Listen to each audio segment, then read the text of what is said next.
Mungkin sudah bisa kita mulai ya, Pak Abdul, Pak Aib, Boleh, Bapak. Pak Abdul. Siap. Halo, Pak. Bisa kita mulai, Pak Abdul? Boleh. Saya MC-nya atau gimana? Udah, Pak, kan kita udah sepakat ya. Kita dengan kesepakatan aja, Pak Abdul ya. Jangan buat kesepakatan di sini, Pak Abdul. Ya. Ya. Oke. Assalamualaikum warahmatullahi wabarakatuh. Selamat malam buat teman-teman ya. Terima kasih sudah bergabung di kegiatan sharing kita ya. Jadi webinar ini sebenarnya bertujuan itu untuk berbagi ya, berbagi informasi, berbagi ilmu pada seluruh teman-teman ya, baik teman-teman internal di Didimex maupun member serta calon member. Jadi kita berbagi ilmu karena memang Didimex ini fokusnya di edukasi. Ya, jadi kita memberikan edukasi itu tidak semua pada member, calon member, bahkan orang yang butuh pun itu kita akan berbagi edukasi. Selamat malam yang baru bergabung ya. Sekarang jumlah peserta ini 48 orang. Oke. Jadi malam ini Rabu tanggal 11 Januari ya. Tema kita tips trading forex untuk pemula ya. Sudah ada narasumber di sini ya, Pak Aib selaku kepala cabang dari Yogyakarta. Selamat malam Pak Aib. Selamat malam Pak Nurdin. Ya. Kemudian mentor, salah satu mentor senior kita juga ya, yang selalu yang sangat senang berbagi ilmu, Pak Abdul Kamim dari selaku kepala cabang Didimex Pekanbaru. Selamat malam Pak Abdul. Selamat malam Pak Nurdin dan teman-teman yang lainnya yang stay di sini. Sehat selalu semuanya. Ya, jadi materi kita ini satu materi, kita hanya punya satu materi untuk semua ya. Nantinya narasumber ini akan saling menambahkan gitu ya. Kemudian kita akan lebih banyak ke diskusi. Kadang-kadang memang sih ilmu kita kejauhan, kita lupa dengan basic gitu. Padahal hal-hal basic ini biasanya kalau kita lupa hal-hal basic biasanya ya justru itu yang membuat kita tidak bisa expert gitu. Ya, kadang-kadang kita sering tersesat karena lupa basicnya. Makanya kadang-kadang ada istilah back to basic. Ya, jadi sekali lagi tema kita tips trading forex untuk pemula. Sebagai pemateri pertama, saya memberi kesempatan kepada Pak Aib ya untuk sharing ke teman-teman mengenai tips trading forex untuk pemula. Waktu dan tempat, silakan Pak Aib. Baik, terima kasih Pak Nurdin dari Makassar. Assalamualaikum warahmatullahi wabarakatuh. Selamat malam, salam sejahtera bagi kita semua. Sebelumnya saya ucapkan terima kasih kepada Bapak Ibu yang sudah hadir, yang sudah menyempatkan waktunya mengikuti webinar bersama Didimex. Yang dilaksanakan itu setiap hari ya, dari Senin sampai Jumat, dan pematerinya berbeda-beda. Maaf, narasumbernya berbeda-beda, materinya pun berbeda-beda. Nah, khusus di hari Rabu ini kami tidak akan terlalu banyak membahas tentang teknikal, analisa, dan lain-lain. Seperti temanya itu adalah tips trading untuk trader pemula ya. Jadi kalau kata Pak Nurdin itu back to basic, betul. Kita kadang melupakan basic yang seharusnya itu sudah menjadi fondasi kita dalam berbisnis trading. Baik, ini materi, terima kasih dikirimkan oleh Pak Nurdin. Sangat saya tampilkan, udah muncul ya? Oke, tips trading forex untuk pemula. Ada 5 poin. Ada 5 poin di mana 5 poin ini rangkuman dari beberapa poin atau beberapa banyak itu. Jadi kita hanya merangkum dari 5 poin ini.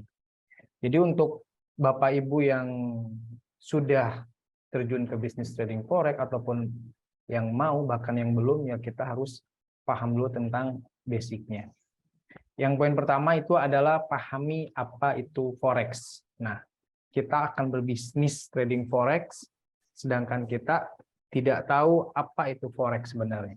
Nah, Bapak Ibu, tanpa saya baca lagi, mungkin Bapak-Bapak dan Ibu bisa melihat trading forex itu apa. Ini harus dipahami. Seperti kita kalau misalnya kita akan berbisnis, membuka grosir ataupun membuka bisnis lainnya, kita harus pahami dulu bisnis yang akan kita kelola, yang akan kita geluti di bisnis apa itu. Nah, ini sekarang pahami apa itu forex ataupun bisnis trading forex. Sama sebenarnya trading forex itu seperti kita kalau misalkan melihat money changer. Nah, money changer seperti itu kan, tetapi yang berbentuk di money changer itu adalah bentuk fisiknya. Tapi kalau misalkan di forex ini, yang kita perjualbelikan, yang kita transaksikan adalah nilai kontraknya, nilai kontrak dari mata uang A dengan mata uang B. Jadi bukan berbentuk fisiknya. Jadi trading forex itu apa ya, sama seperti money changer lah, tetapi hanya berbentuk nilai kontrak, bukan berbentuk. Jadi yang transaksikan adalah nilai kontraknya. Oke. Yang kedua adalah pelajari aturannya. Di dalam trading forex ini, trading forex mempunyai aturan tersendiri. Oh, kayaknya udah sih. Pak Abdul? Ya. Mic-nya mohon. Pelajari aturannya. Jadi trading forex ini memiliki aturan tersendiri. Ya, yang tadi ada yang dari mana sih Pak Chandra ya, tentang pair ataupun apa? Ya, karena forex ini berpasangan salah satu mata uang negara-negara yang sudah maju dengan negara yang sudah maju lainnya. Jadi yang ada di bisnis trading forex ini negara-negara yang sudah maju. Kalau negara-negara yang masih berkembang itu mungkin belum lah. Yang sering kita lihat atau yang sering kita transaksikan adalah negara-negara maju seperti Amerika, Eropa, Jepang, dan lainnya. Oke, trader juga sebaiknya tidak bernafsu untuk bisa cepat kaya. Karena di dalam bisnis apapun itu akan mempunyai resiko. Nah, jadi trading forex ini kalau kata Pak Abdul bukan seni kita ingin cepat kaya ataupun ingin profit langsung besar. Bisa sekali. Tetapi kita pun harus memahami tentang adanya resiko dalam suatu bisnis. Jadi jangan bernafsu ingin cepat kaya. Di dalam bisnis ini sebenarnya kalau misalnya kita mindsetnya bisnis, menargetkan keuntungan itu realistis lah. Realistis artinya sedikit ataupun kecil tetapi konsisten. Biasanya mindset dalam bisnis seperti itu. Tapi bukan berarti kita tidak bisa langsung profit besar, bisa saja, tetapi harus berpikirkan juga dengan resiko yang akan terjadi di dalam suatu bisnis. Lalu aturan penting lainnya adalah tidak trading secara acak, tidak trading menggunakan emosi, serta money management yang baik. Artinya secara tidak acak itu, di dalam bisnis trading forex ini ada beberapa pair yang bisa kita tradingkan. Tetapi alangkah baiknya, kalau saran saya alangkah baiknya 1 bahkan maksimal 3 pair, itu kita pelajari aja seperti karakternya, pergerakan mata uang, misalkan Euro USD pergerakannya seperti apa karakternya, rank hariannya seperti apa, itu pelajari. Jadi bukan tidak boleh semua pair kita masuk untuk trading, tapi alangkah baiknya 1 atau sampai 3 pair itu kita pelajari, kita pahami tentang karakteristiknya, jadi sudah tahu pergerakan per harinya seperti apa kalau misalkan tidak ada news ataupun ada news. Tidak trading menggunakan emosi, artinya tidak trading menggunakan emosi itu di saat kita mengalami kerugian, kita tidak beremosi untuk ingin langsung mengembalikan kerugian yang sudah terjadi. Bahkan misalkan emosinya yang tadi sudah disampaikan dari awal, emosinya ingin cepat profit besar. Emosi itu harus dihilangkan untuk pemula bahkan yang sudah expert juga. Kalau misalkan dari money management, itu semua bisnis apapun, money management itu harus dijaga dengan baik. Jangankan bisnis, dalam kita berumah tangga pun, money management itu ya harus ada. Kalau management itu udah memang dasarnya. Lalu poin yang ketiga adalah kuasai teknik analisa forex. Dalam analisa trading forex ini, sebenarnya ada dua, cuma ada tambahan lagi, analisa teknikal, analisa fundamental, dan analisa sentimen pasar. Analisa teknikal ya banyaklah yang sudah ada di aplikasinya pun atau MT5-nya itu ada indikator ataupun beberapa indikator yang bisa Bapak Ibu pelajari, dalami untuk membantu ya. Indikator itu hanya untuk membantu Ibu Bapak masuk pasar dan keluar pasar. Jadi kalau misalkan ada yang bilang ini indikatornya jelek, ini indikatornya bukan indikatornya yang jelek, bukan analisa teknikal, tapi kitanya yang kurang paham tentang mempelajari analisa teknikal. Jadi analisa teknikal itu berbeda dengan misalnya indikator yang sudah terjadi di pasar. Yang kedua adalah analisa fundamental, mengkaji beberapa aspek yang memenuhi perubahan nilai tukar seperti suku bunga, GDP, inflasi, hingga kondisi ekonomi suatu negara. Jadi melihat perkembangan negara-negara yang ada di dalam bisnis forex ini, seperti misalkan yang bisa disebutkan suku bunga, pengangguran, inflasi, itu akan sangat berpengaruh. Itu kalau misalkan fundamental itu biasanya sebabnya yang terjadi, sebabnya akan terjadi, sebab yang sudah terjadi. Kalau misalkan teknikal biasanya akibatnya. Analisa sentimen pasar digunakan untuk melihat indikator seperti indeks sentimen spekulatif pasar atau rasio jual beli. Jadi ada juga yang dikatakan, oh ini sentimen pasar. Nah itu pun harus menjadi pelajaran ataupun analisa kita di saat pasar terjadi sentimen pasar. Yang keempat, pilih broker yang tepat. Tidak perlu memilih broker yang trader perlu memilih broker yang terpercaya agar bisa melakukan transaksi dengan aman, nyaman, terhindar dari penipuan. Salah satu indikator broker forex terpercaya itu di bawah pengawasan BAPEPTI ataupun Badan Pengawasan Perdagangan Berjangka Komoditi. Itu biasanya untuk pialang-pialang ataupun broker lokal. Di Indonesia ini banyak sekali pialang luar bahkan dalam ataupun lokal. Tetapi kita harus cermat, bukan hanya sekedar kita trading, tetapi keamanan dana kita seperti apa, nyamannya kita seperti apa. Jangan saat berbisnis forex berpikirnya keuntungan, sedangkan keamanan dana kita tidak difikirkan. Nah, alangkah baiknya kita memilih pialang yang terpercaya, yang sudah diawasi oleh BAPEPTI.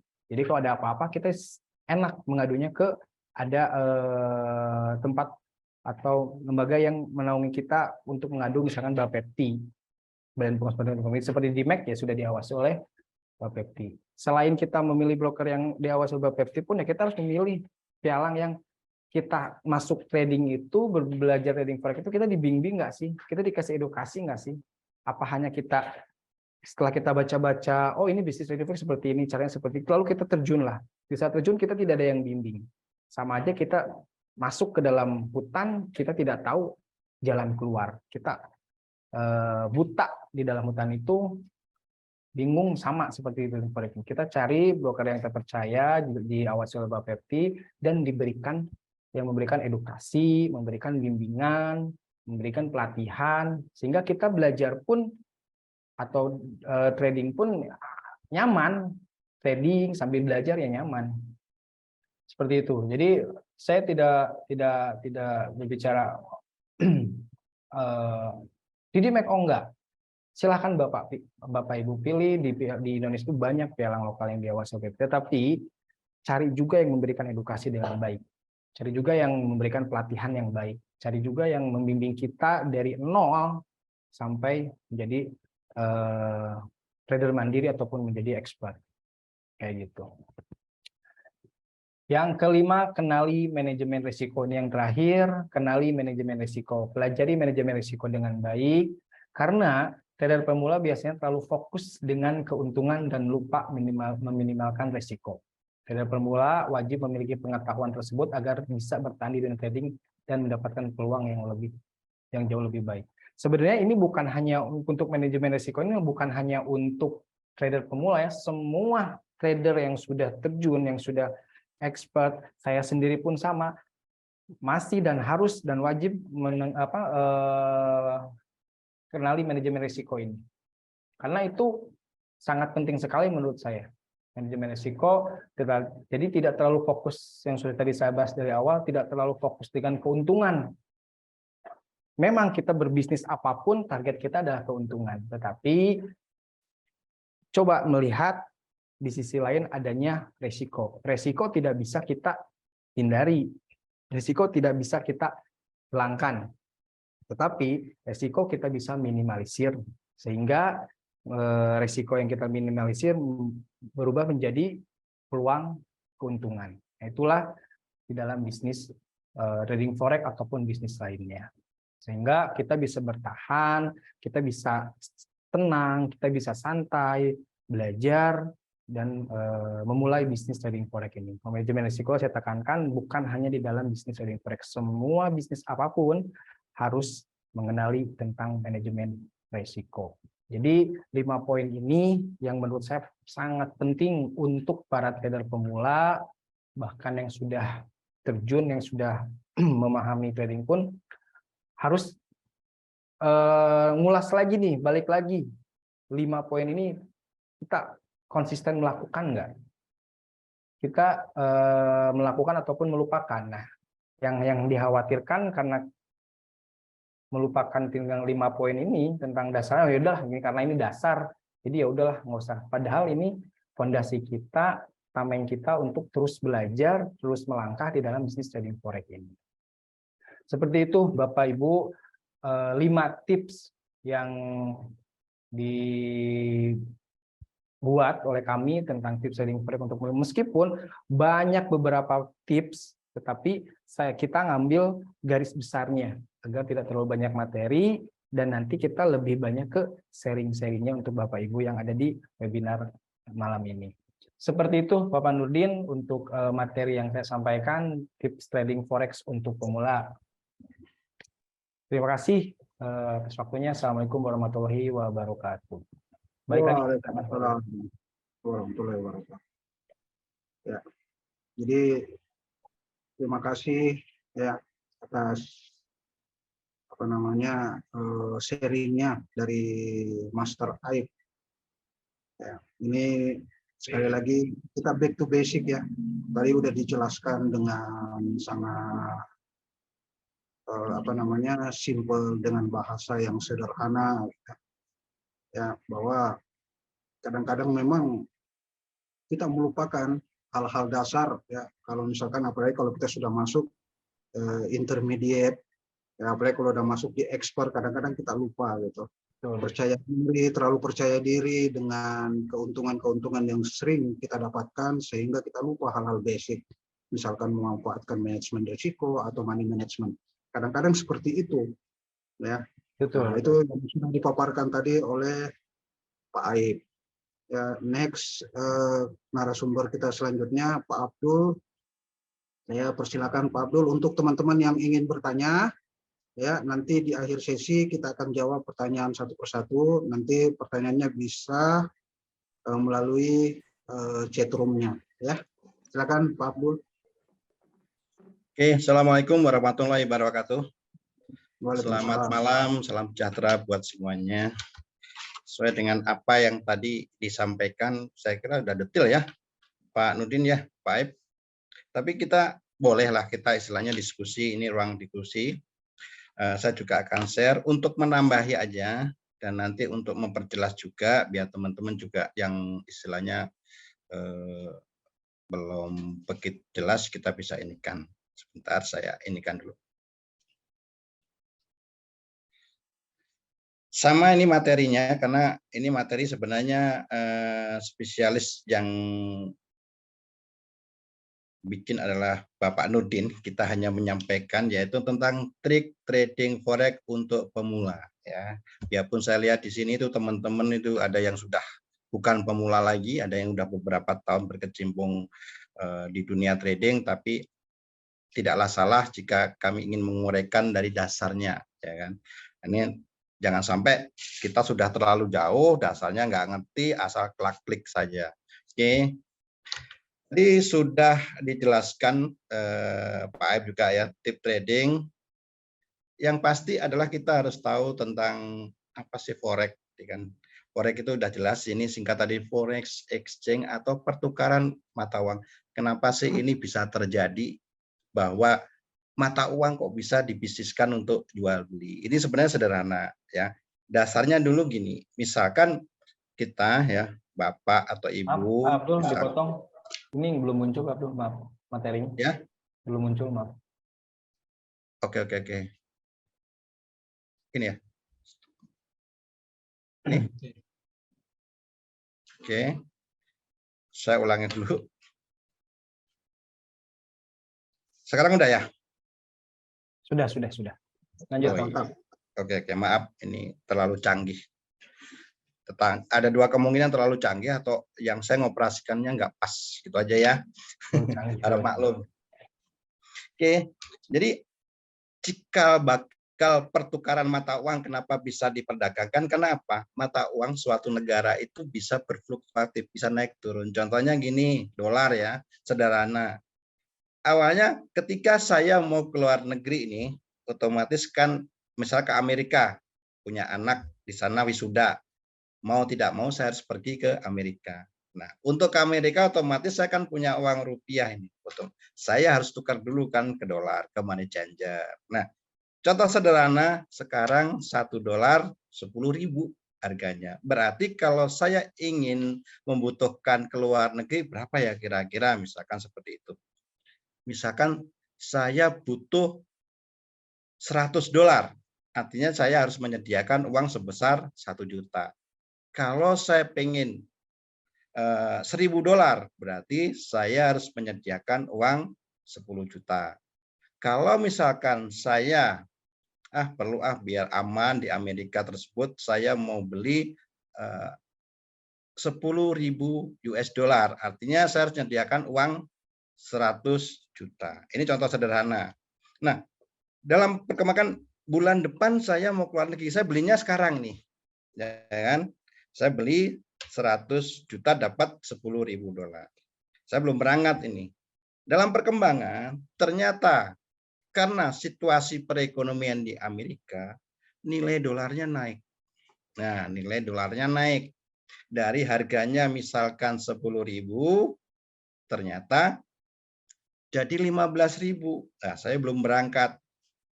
Terus wisuda misalkan bulan depannya ditunda. Secara tidak langsung di situ ada kenaikan nilai dari dolar. Saya beli tadi 10.000, kalau saya jual sekarang jadi 15.000. Berarti kalau 100 juta, uang saya naik dong. Kalau kata jual lagi ke rupiah menjadi 150 juta. Jadi untung 50 juta. Nah, karena fluktuatif harga dari istilahnya naik turunnya mata uang itu tersebut, maka pasar menanggapi, wah mata uang bisa dong untuk jual beli, karena pada prinsipnya jual beli itu akan mendapatkan suatu keuntungan. Kalau kita membeli dengan harga murah, ternyata harga mengalami kenaikan, dan kita jual lagi, maka kita dapat keuntungan. Itulah cikal bakal awalnya terjadinya suatu perdagangan forex, perdagangan valuta asing. Bikin bisnis. Ini yang harus teman-teman Mbak pahami dulu. Terus selanjutnya, ya kan? Kenapa sih kok saya lebih condong ke yang online, ya kan? Nah, ini ada yang membedakan antara kalau saya tadi secara fisik langsung saya datang ke money changer. Nah, dalam perkembangan karena untuk bisnis kita bisa melakukan suatu transaksi berdasarkan online. Artinya kita nggak haruslah jual beli, karena jual beli tadi karena kita tidak membutuhkan fisiknya, nilainya kan tadi sudah dijelaskan oleh Pak Aib. Maka karena kita murni untuk bisnis, maka kita bisa melakukan transaksi dengan online. Artinya ketika harga turun, kita beli, ketika harga naik kita jual lagi dolarnya, seperti itu. Nah, ini akhirnya merambat ke komoditi juga, termasuk emas kayak gitu kan. Ada komoditi yang lain, perak yang boleh dikatakan ini bisa dilakukan secara online. Nah, apa yang membedakan online dengan yang fisik? Nah, yang membedakan satu, kenapa kita lebih menyukai atau lebih mengandung tantangan dengan keuntungan yang jauh lebih besar, biarpun risikonya selalu ada. Ya, kalau saya mau di fisik, contoh sederhana, kalau kita di fisik emas, ya, seandainya saya punya uang 10 juta ini, saya bermaksud jual beli emas 1 gram harganya 10.000. Nah kan, berarti kalau 10 juta, kalau 10 juta saya dapat 10 gram emas. Tujuan saya beli emas di trading ini adalah bukan untuk saya simpen, teman-teman ya, tapi untuk dagang. Artinya saya beli harga murah, harga emas naik, saya jual. Ketika ada selisih, itulah keuntungan yang kita dapatkan. Nah, misalkan saya punya emas 10 gram, harga per gramnya naik 1.000, berapa sih keuntungan kalau saya jual beli secara fisik?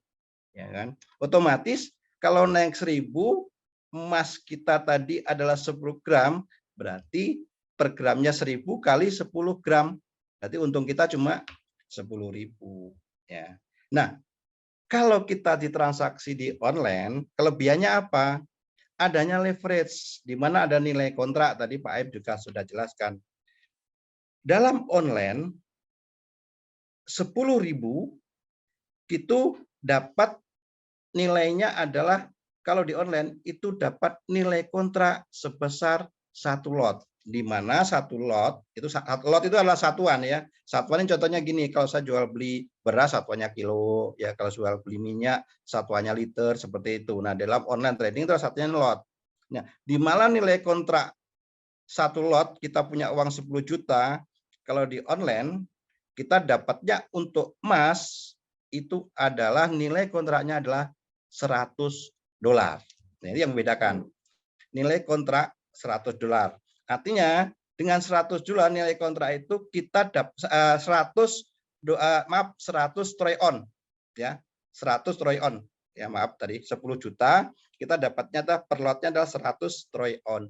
Di mana nilai 1 troy on ya, di mana 1 troy on itu adalah 31,1 gram. Dengan nilai 10 juta, kalau kita ditransaksi di online, itu dapatnya kurang lebih 31,1 kali 100. Karena nilainya adalah 100 per 10 juta kali nilainya 100 troy on. Artinya dapat senilai dengan 3.110 gram. Itu yang membedakan. Kalau di fisik, uang 10 juta dapat cuma 10 gram, tapi fisiknya ada. Tetapi kalau di online, dengan uang 10 juta dapat 1 lot atau 100 troy on, itu setara dengan 3.110 gram. Itu yang bedakan. Nah, kalau di fisik tadi, untung kita cuma 10.000. Nah, kalau di online, itu untungnya juga akan berlipat. 3.110 kali 1.000, berarti sekitar 3 juta 110 ya. Kalau nggak salah ya 3 juta 110, betul ya Pak ini ya, maaf kalau salah, benar. 31,1 kalikan 100. Oke, jadi 3.110.000. Nah, ini yang membedakan kenapa orang lebih suka ke transaksi di online, karena adanya leverage atau daya ungkit nilai kontraknya tadi. Nah, itu yang harus kita pahami, itu yang harus kita mengerti dulu kenapa sih orang berbondong-bondong ingin di online, karena adanya leverage daya ungkit. Sehingga kalau bahasa istilah sederhananya gini, kalau di fisik saya mau jual beli rumah, contoh ini rumah 100 juta, kalau mau dagang rumah ya kita harus sediain uang nilainya 100 juta ya, nggak bisa misalnya jaminan, nggak bisa. Tetapi kalau di online itu yang membedakan, dengan nilai rumah 100 juta kita nggak perlu menyediain uang 100 juta, tetapi cukup dengan jaminan ya 1/100-nya berdasarkan nilai daya ungkitnya itu cuma 1 juta. Itu kelebihan yang dimiliki di dunia trading. Tapi dengan kelebihan tersebut pasti ada risiko. Nah, disitulah yang harus kita pahami betul sebelum kita terjun di dunia trading forex atau yang online ini. Harus betul-betul kita harus punya modal. Modal apa itu? Keilmuan. Ya, itu buat teman-teman. Nah, selanjutnya tadi disebutnya juga pelajarilah aturan-aturan. Artinya setiap dagang pasti punya aturan. Ya kan? Jangan hanya melihat dari sisi apa itu? Untungnya semata. Banyak orang dunia trading itu hanya melihat dari keuntungan semata tanpa risiko yang dihadapi. Artinya risiko yang bisa terjadi. Ya, contohnya tadi, kalau di fisik naik 1.000, untungnya 10.000, tapi enak di online loh. Sekali naik 1.000, untungnya kita 3.110.000 kan gitu seperti itu. Nah, tetapi kalau dia turun 1.000 pun itu juga kita mengalami kerugian sebesar 3 juta lebih. Nah, untuk menghindari risiko tadi ya kita harus tahu ilmunya. Itu penting buat pemula, hati-hati, jangan kita hanya terfokus kepada iming-iming enak loh di dunia trading forex ya. Karena apa? Untungnya besar, tetapi terkadang tidak diselipkan. Hati-hati loh, risikonya juga bisa jauh lebih besar. Oke, lanjut. Aturan harus paham, ya. Setiap perdagangan pasti punya aturan-aturan tersendiri, sama dengan di fisik juga punya aturan tersendiri ya. Kita nggak akan tahu, misalkan aturan maksudnya gimana. Dalam perdagangan forex itu contohnya misalkan mata uang dengan gold, emas itu juga aturannya akan berbeda-beda karena nilai kontraknya yang berbeda-beda. Nah, makanya setiap ini teman-teman yang terutama yang baru harus betul-betul kita harus tahu, pelajari aturan-aturan apa saja yang sekiranya nantinya kita tidak boleh dikatakan tidak terjebak ya, tidak terjebak dengan omongan atau dengan istilahnya iming-iming. Kita tidak tahu aturannya, tetapi kita hanya suruh ngikutin, yang penting seperti ini, jangan. Makanya saya katakan ilmu itu jauh lebih penting ya. Itu bagi teman-teman yang itu mau terjun di dunia trading seperti ini. Oke, ini maaf ini kok agak ini.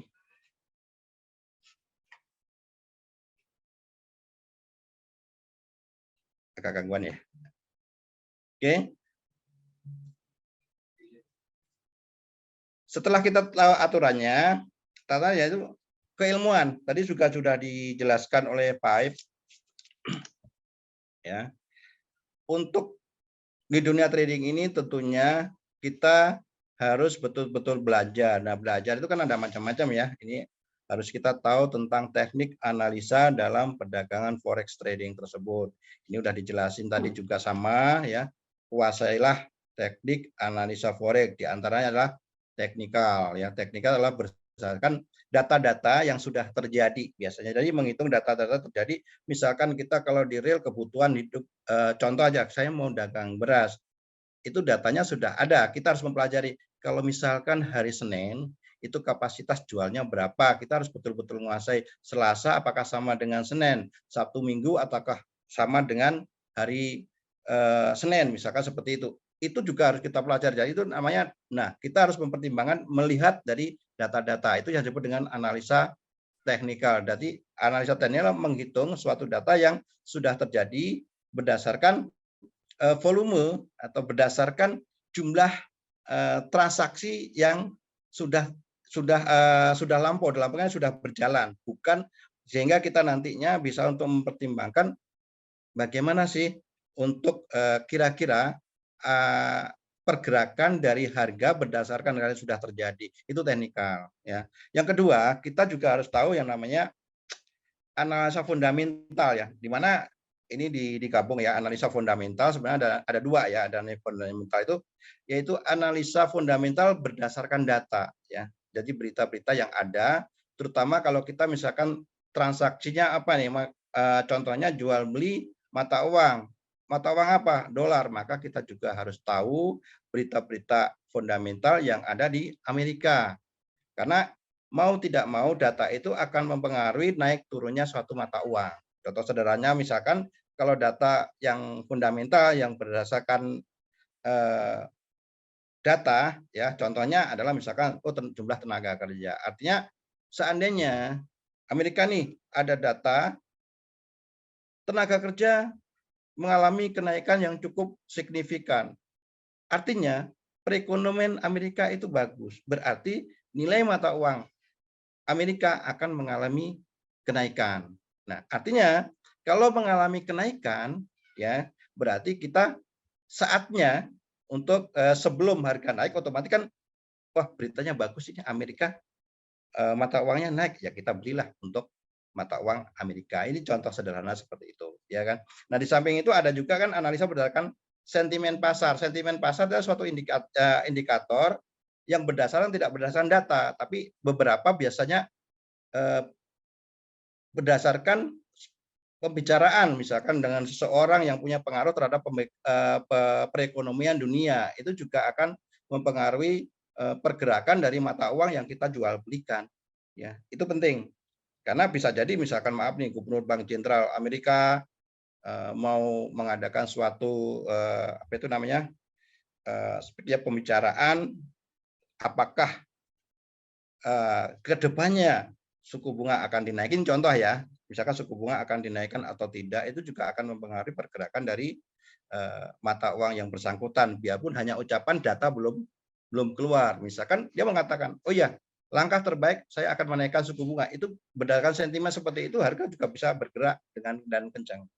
Nah, ini harus dipelajari juga buat teman-teman juga. Dan ada satu lagi tadi tambahan juga yang belum disampaikan. Di samping tiga tersebut, ini ada fundamental sentimen juga yang yang tidak kalah pentingnya, yaitu tentang teknik, yaitu menguasai diri sendiri atau psikologi trading. Karena banyak orang yang trading itu tidak dibekali oleh kesiapan dari mental dari yang bersangkutan. Artinya apa? Saya pengen untung tapi takut rugi. Nah, itu juga akan mempengaruhi psikologi dalam pengertian kita. Sehebat-hebat apapun, misalkan saya sudah punya teknik yang bagus, saya berita fundamental juga saya sudah pelajari, tetapi karena psikologi kita belum stabil, ketika kita masuk ya melakukan transaksi kadang-kadang nggak yakin lagi. Nah, ini penting untuk atau kita siapkan ya dengan harapan apabila semua kita sudah siapkan dengan ilmu baik teknikal, fundamental, psikologi, ya kita otomatis akan mencapai suatu hasil maksimal. Nah, persiapan itulah yang harus kita betul-betul kuasai. Ya. Selanjutnya tambahan juga, ya, yaitu yang keempat tadi ya, untuk memilih broker. Broker adalah pialang, di mana tugas broker adalah penjembatan ya antara pelaku bisnis ke pasar. Jadi intinya kita harus betul-betul selektif dalam memilih suatu broker. Tujuannya apa? Karena menyangkut nanti keamanan dari modal kita. Nah, dalam broker untuk kita ya, terutama kita dalam untuk lokal, yaitu ada beberapa yang harus kita perhatikan, yaitu pertama adalah regulasi perizinan ya. Karena apa? Karena untuk menjamin dana kita, perizinan itu dari mana? Ya kan, kalau misalkan di DIMEK misalkan seperti itu. Kita harus tahu satu, Bapepti ya, Bapepti adalah regulator di mana tentang kelayakan dari suatu broker itu bisa dipertanggungjawabkan atau enggak, itu terlihat dari izin dikeluarkan enggak sama Bapepti. Yang kedua adalah apakah benar ya transaksi itu betul-betul kita itu di bursa. Makanya kita juga harus cek ya, teman-teman juga harus cek kelayakan, misalkan sudah menjadi anggota belum sih, contohnya suatu broker ini, oh di DIMEK ada nggak di Bursa Berjangka Jakarta? Oh ternyata ada, berarti udah memenuhi syarat 2. Tapi ada lagi satu hal yang tidak bisa kita kesampingkan, yaitu dana itu sebenarnya dijamin enggak, tentang keamanan itu penting. Ya. Nah, kebetulan kita untuk mengecek dana keamanan modal dari modal kita, yaitu kita ada yang namanya apakah sudah menjadi anggota dari Clearing Berjangka Indonesia, di mana dana kita itu akan dijamin.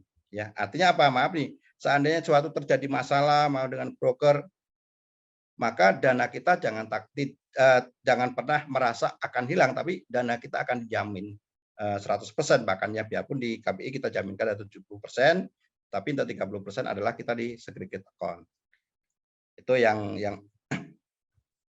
apa ya boleh dikatakan yang teman-teman harus kita pahami. Ya. Oke.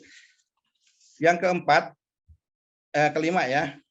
Nah, tadi juga sempat kita bahas Pak Ab juga, namanya dunia trading, itu tadi di awal saya katakan, itu mempunyai potensi keuntungan yang cukup besar, tetapi risikonya juga besar, ya kan? Artinya apa? Ya kita harus betul-betul menyiapkan diri bagaimana caranya kita memanage suatu risiko. Ya.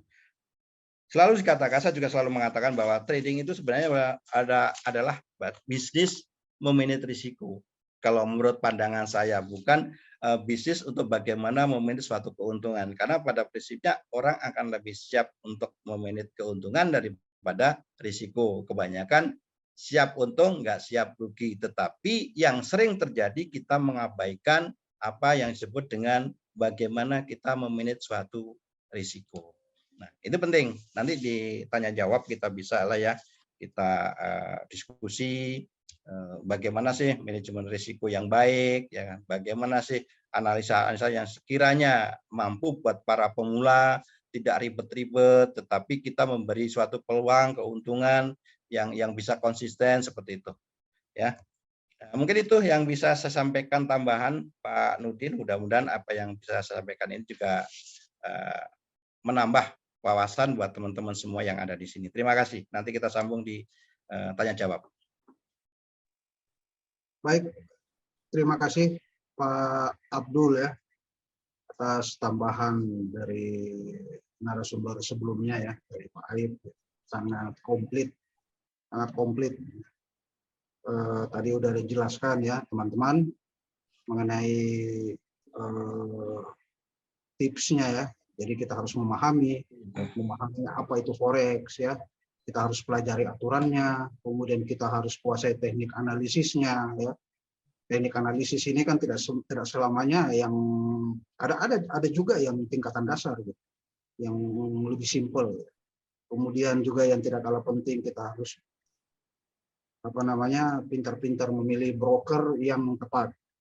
Ya, dan yang terakhir tadi, yang pembahasan yang terakhir adalah kenali manajemen risiko. Seperti yang sudah disampaikan juga oleh Pak Aib, bahwa manajemen risiko ini bukan hanya untuk basic saja, tapi harus tetap dilaksanakan oleh trader yang sudah sampai di tingkat expert. Ya. Oke, untuk teman-teman yang ingin bertanya, ya sekarang kesempatannya kita berdiskusi. Kita teman-teman yang ingin bertanya itu langsung bisa ke chat room-nya ya, untuk ajukan pertanyaannya gitu.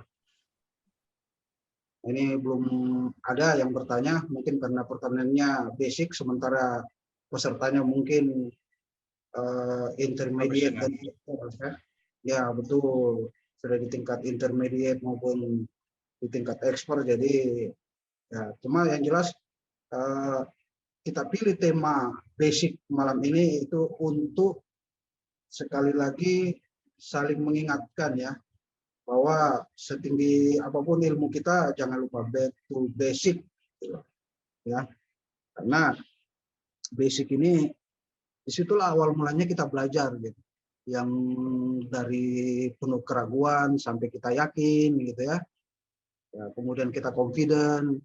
Nah, basic ini juga membatasi kita jangan sampai menjadi over confident. Jadi selalulah back to basic. Ya. Oke, saya bacakan pertanyaan. Di sini ada dari Mas Chandra.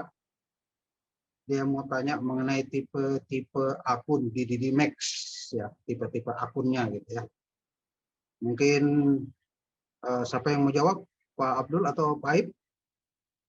Pak Abdul mungkin? Pak Abdul. Terima kasih. Di DidiMax itu ada kelebihan ya. Kelebihan sebenarnya tipe kan ada akun reguler dengan mini orang nyebutnya. Yang membedakan sebenarnya jumlah lot yang kita pakai kan. Biasanya kalau untuk reguler kita pakai 1 lot kan seperti itu ya. Kalau untuk mini biasanya 0,10 seperti itu. Kelebihan di DidiMax ya kan. Kita itu akun itu biarpun reguler bisa melakukan transaksi dengan mini 0,10. Artinya apa? dengan kelebihan itu tidak harus, misalkan maaf nih, modal saya ini 100 juta, ya kan. Waduh, modal kita tinggal 25 juta. Kalau untuk transaksi emas 1 lot, wah berbahaya sekali. Kelebihannya apa? Ya kelebihannya kita masih bisa menggunakan transaksi yaitu dengan mini. Jadi artinya satu tipe tapi bisa dilakukan transaksi 2 tipe, ya kan? Artinya bisa transaksi dengan reguler, bisa juga transaksi dengan transaksi mini. Itu kelebihan di DIMEX kan seperti itu. Dan leverage-nya kita bisa milih. Ya, kita bisa milih, artinya bisa 1:100, 1:200, atau 1:400. Itu satu kelebihan yang dimiliki oleh DIMEX sebagai pialang atau broker lokal. Itu Pak Nurdin. Mungkin buat Pak Chandra. Ya, jelas ya untuk Mas Chandra. Jadi tipe akun kita tidak bervariasi ya. Satu akun itu untuk semua. Ya. Jadi akun reguler pun itu ngentrinya bisa 0,1. Ya, bukan kalau akun reguler itu harus entry 1,0 ya. Enggak. Itu tetap bisa entry 0,1. Begitupun juga untuk leverage ya, kita bisa memilih. Memilihnya itu di awal ya pada saat kita registrasi. Mau memilih yang 1:100, 1:200 maupun 1:400 seperti yang sudah dijelaskan oleh Pak Abdul. Kemudian selanjutnya dari Mas Arman. Sekarang kalau mau join di DIMEX sudah bisa 500 ya Pak. Nah, silakan Pak Aib. Untuk di DIMEX sendiri dengan modal 500 belum bisa. Bukan artinya kita gimana ya dengan modal, tapi untuk kenyamanan dalam tradingnya pun, untuk nanti kita belajarnya pun akan ada rasa berbeda dengan modal yang kita idealkan. Jadi untuk sekarang di $500 itu untuk di DIMEX belum Pak Arman. Tujuannya untuk apa ya? Kita kalau serius dalam bisnis, belajarnya serius, tradingnya serius, diidealkan modalnya pun lebih enak dalam trading dan belajarnya. Jadi untuk di 500 di DIMEX itu masih belum Pak Arman. Kayak gitu, Pak Nurdin. Oke. Jadi Mas Arman udah jelas ya bahwa untuk sampai hari ini itu kita belum ya, untuk di DIMEX itu belum. Gitu. Oke, untuk pertanyaan selanjutnya ini dari Mas Andreas. Master, bagaimana cara mengatur psikologi trading yang baik? Wah, ini pertanyaan yang bagus. Kebetulan master psikologinya ada di sini. Silakan Pak Abdul. Mic-nya Pak Abdul. Mic-nya Pak.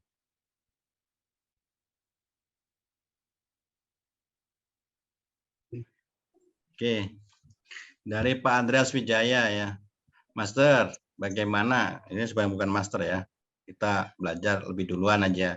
Bagaimana cara mengatur psikologi trading ya baik. Psikologi itu ya. Tadi juga udah dijelaskan ini Pak Aib juga ya, bahwa psikologi itu menyangkut tentang emosi seseorang, ya kan. Trading yang paling bagus, trading yang paling hebat itu adalah trading yang tanpa melibatkan emosi. Ya kan? Artinya apa? Apakah itu bisa? Tidak bisa kalau orang trading menghilangkan emosi. Yang ada adalah bagaimana memanage emosi itu menjadi stabil. Nah, emosi itu bisa stabil, bisa tenang kalau kita didasarkan dengan penguasaan ilmu. Ya kan? Artinya apa? Jangan pernah bosan untuk belajar. Itu penting. Ya kan, jangan pernah percaya kepada orang 100%. Kan seperti itu. Banyak trader kenapa gagal? Kenapa dia tidak yakin kepada dirinya sendiri? Itu yang saya kenapa saya karena setiap orang itu punya style masing-masing. Ya kan? Jadi ilmu trading sama dengan baju lah ya. Baju saya gemuk dipakai oleh orang kecil, maaf badannya kecil ya nggak cocok. Tapi yang bisa apa? Menyesuaikan diri, berarti ada mengecilkan.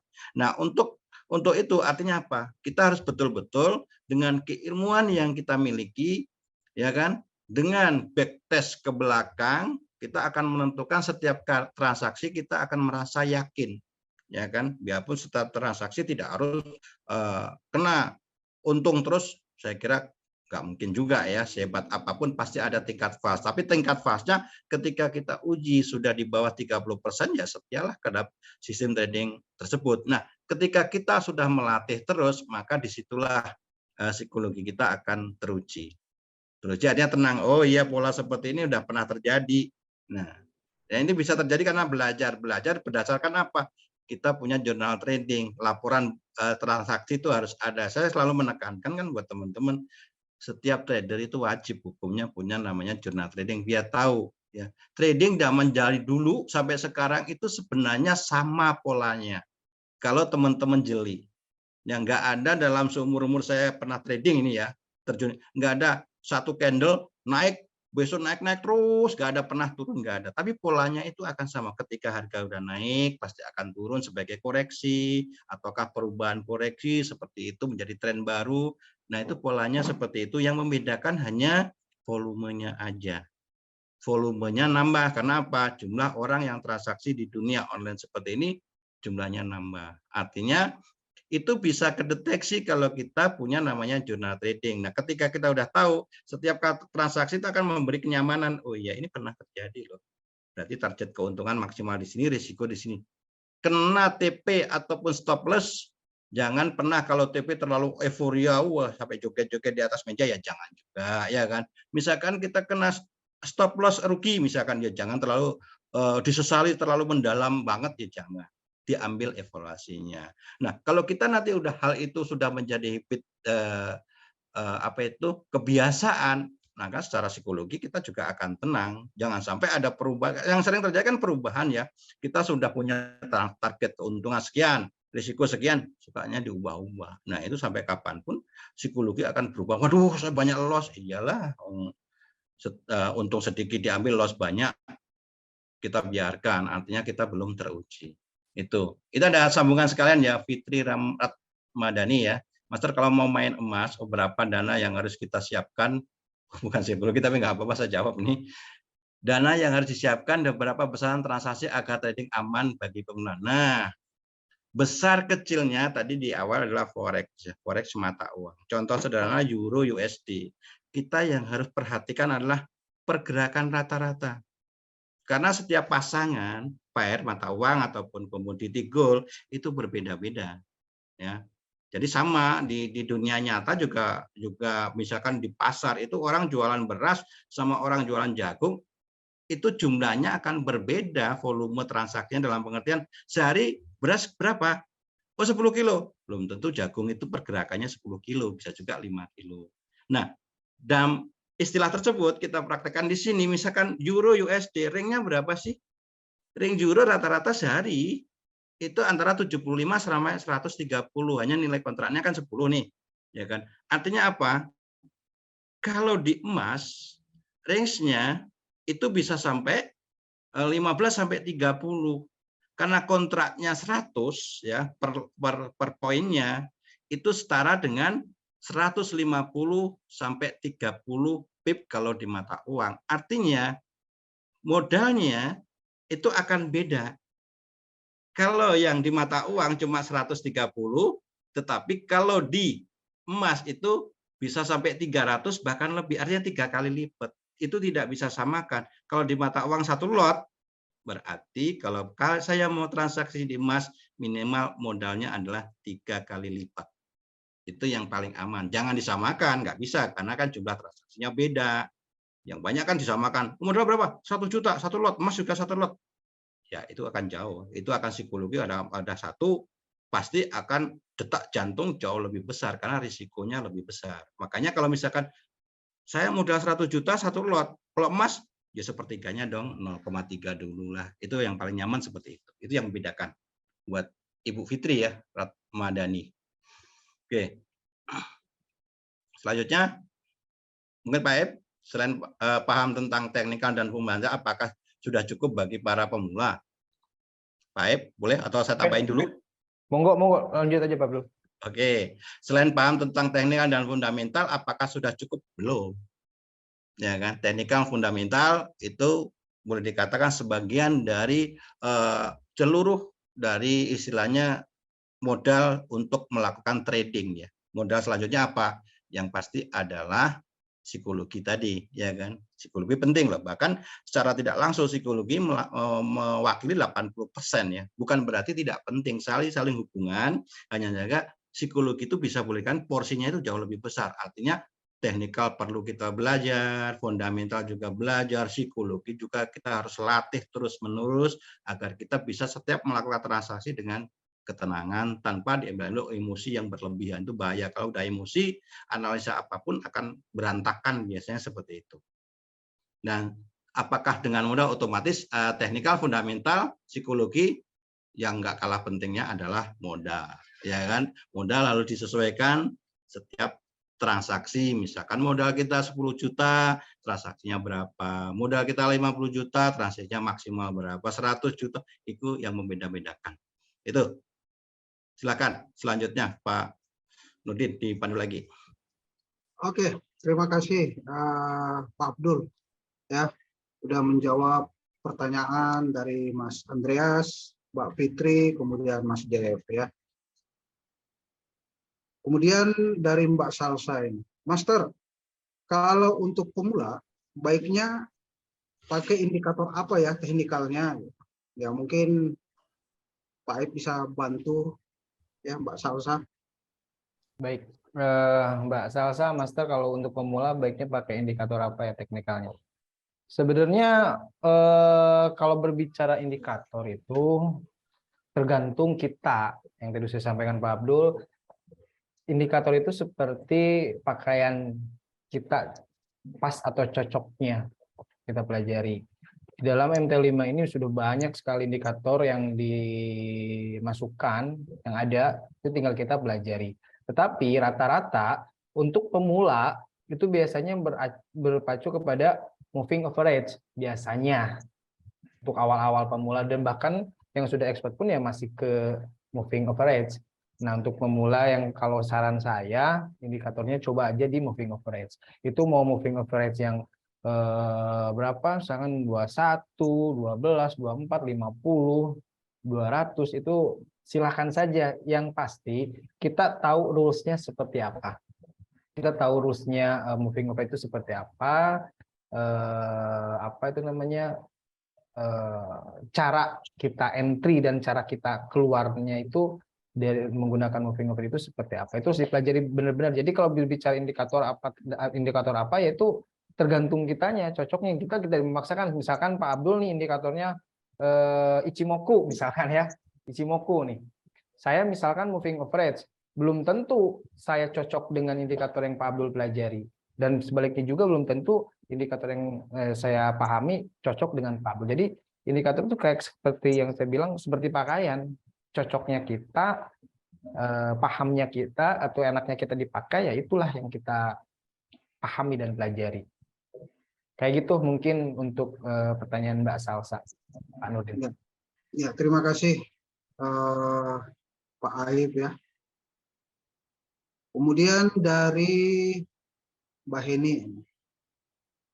Ya, mungkin ini pertanyaan terakhir ya dari audiens.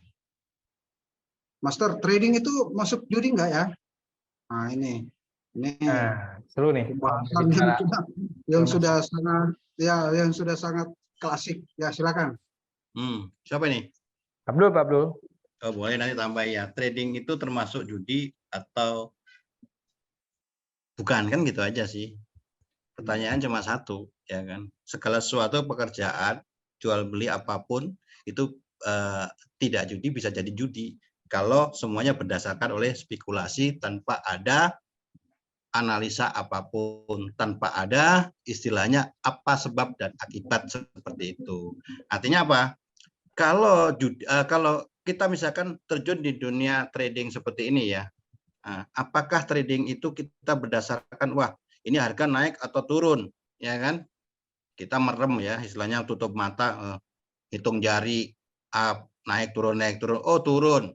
Kita melakukan transaksi sell, itu jelas dikatakan judi. Yang tidak dikatakan judi semuanya berdasarkan analisa, semua kejadian pasti ada penyebabnya.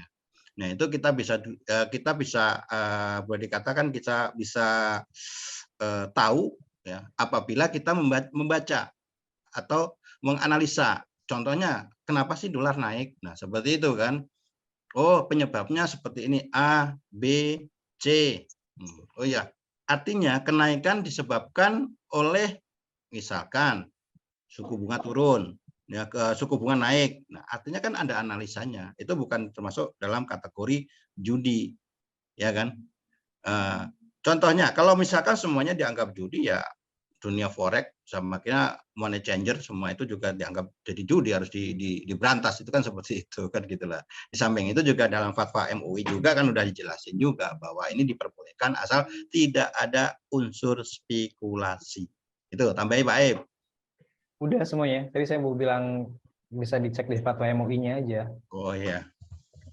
Sekalian aja Pak Abdul, pertanyaan yang paling terakhir dari Rahmat. Oke, Pak Rahmat Makassar. Ini sebenarnya jawab Pak ini dari Makassar kan dekat ini. Kalau dari Pekanbaru jawabnya jauh ya.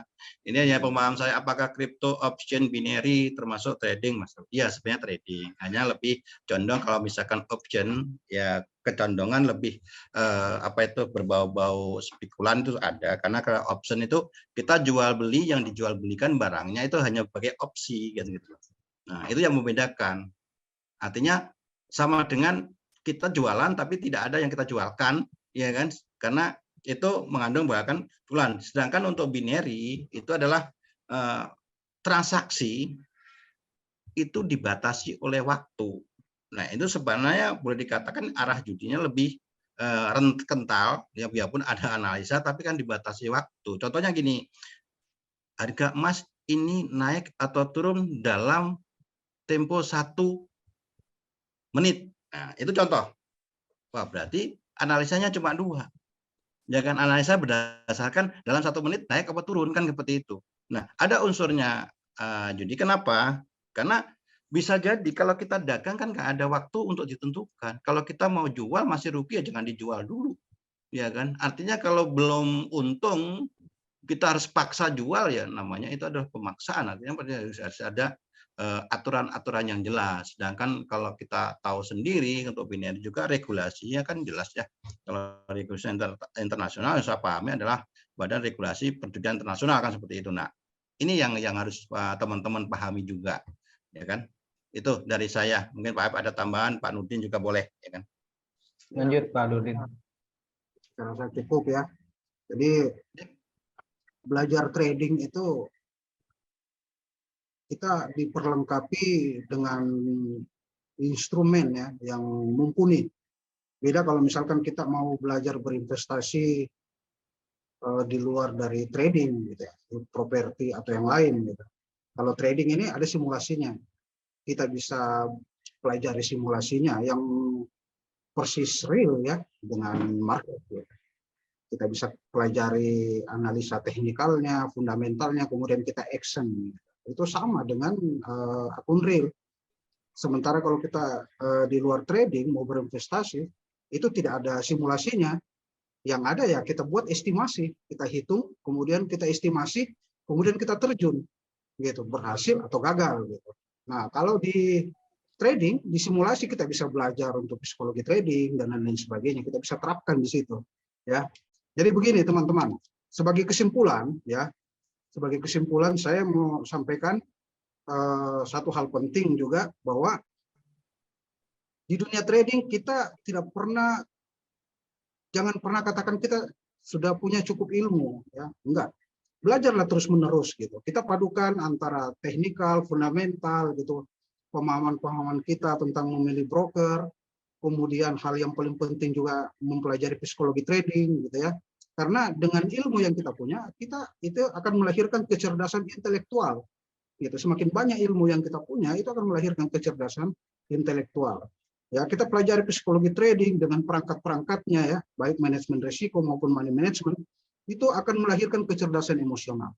Untuk teman-teman ketahui bahwa kecerdasan intelektual yang jika digabungkan dengan kecerdasan emosional, Nah, itu akan melahirkan kecerdasan profit. Luar Untuk biasa. itu, untuk itu webinar ini kita laksanakan karena perangkat-perangkat Bidimex ini ujung-ujungnya ya, kenapa kita tidak berhenti untuk lakukan edukasi, karena ujung-ujungnya kita mau member kita itu akan merasakan kecerdasan profit. Saya rasa cukup ya untuk malam ini. Terima kasih untuk para narasumber, Pak Abdul dan Pak Aib. Ya. Terima kasih, materinya luar biasa. Ya, mudah-mudahan tetap sehat. Minggu depan kita ketemu lagi di acara di Webinar. Ya, di webinar ya, dengan tema yang insya Allah jauh lebih menarik. Saya Nurdin dari Makassar undur diri mewakili teman-teman. Ya, alhamdulillah. Wassalamualaikum warahmatullahi wabarakatuh. Assalamualaikum warahmatullahi Waalaikumsalam wabarakatuh. warahmatullahi Terima kasih. wabarakatuh. Kalau ini bisa chat langsung ya, kalau misalkan diskusi boleh. Ya. Makasih Pak Ip. Ya, Pak Abdul. Sama-sama. Ya, Salam buat semuanya ya. Oke. Waalaikumsalam warahmatullahi wabarakatuh. Teman-teman.